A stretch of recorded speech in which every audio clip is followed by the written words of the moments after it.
Tell me, what's your favourite scene from The Hobbit? It's day 4 of reading The Hobbit and the Lord of the Rings trilogy. For every 1 follower I get, I will read 1 word. Today we have this many followers, so that means we have to read this many words. You guys are awesome. I can't believe how excited and interested all of you are.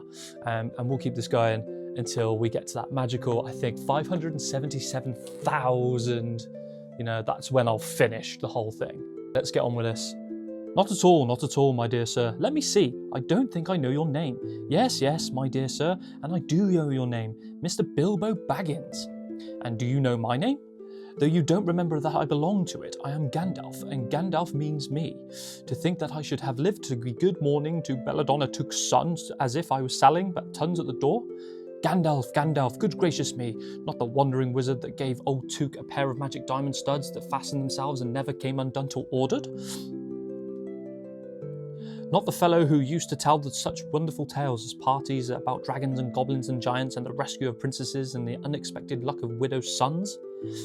Not the man that used to make such particularly excellent fireworks. I remember those. Old Took used to have them on Midsummer's Eve. Splendid. They used to go up like great lilies and snapdragons and Lebanons of fire and hang in twilight all evening. You will notice already that Mr. Baggins was not quite so prosy as he liked to believe, also that he was very fond of flowers. Dear me, he went on, not the Gandalf who was responsible for so many quiet lads and lasses going off into the blue for mad adventures, anything from climbing trees to visiting elves or sailing in ships, sailing onto other shores. Bless me, life used to be quite into, You used to upset things badly in these parts once upon a time. I beg your pardon, but I had no idea you were still in business. Where else should I be, said the wizard. All the same, I am pleased to find to remember something about me. You seem to remember my fireworks kindly at any rate, and that it's not without hope. Indeed, for your old grandfather Took's sake, and for that sake of poor Belladonna, I will give you what you asked for. I beg your pardon, I haven't asked for anything. Yes, you have, twice now. My pardon, I give it to you. And in fact, I will go as far as to send you on this adventure. Very amusing for me, very good for you, and profitable too, very likely if you ever got over it. Sorry, I don't want any adventures, thank you. Not today, good morning, but please come to tea any time you like. Why not tomorrow? Come tomorrow. Goodbye. With that, the Hobbit turned and scuttled inside a round green door and shut it as quickly as he dared. Not seem rude. Wizards, after all, are wizards. What on earth did I ask tea for? He asked himself. As he went to the pantry, he had only just had breakfast, but he thought a cake or two and a drink of something would do him good for his fright. Gandalf, in the meantime, was still standing outside the door and laughing along but quietly. After a while, he stepped up, and with the spike of his staff scratched a queer sign on the Hobbit's beautiful green front door.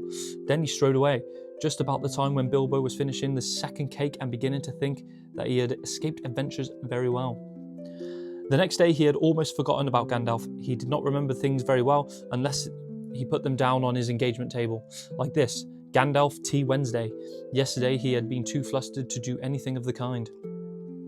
Just before tea time, there came a tremendous ring on the front doorbell, and then he remembered. He rushed and put on the kettle and put up another cup and saucer, an extra cake or two, and ran to the door.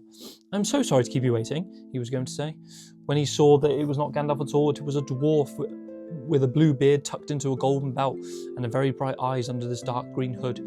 As soon as the door was opened, he pushed inside, just as if he had been expected.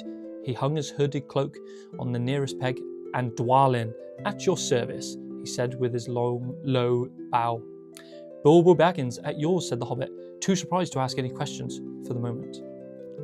And that brings us to the end of our reading. I'm loving this. You're loving it. I'm going to put all the long stuff up on YouTube, unedited, unsped up. If you want it, go check that out. God, I love it.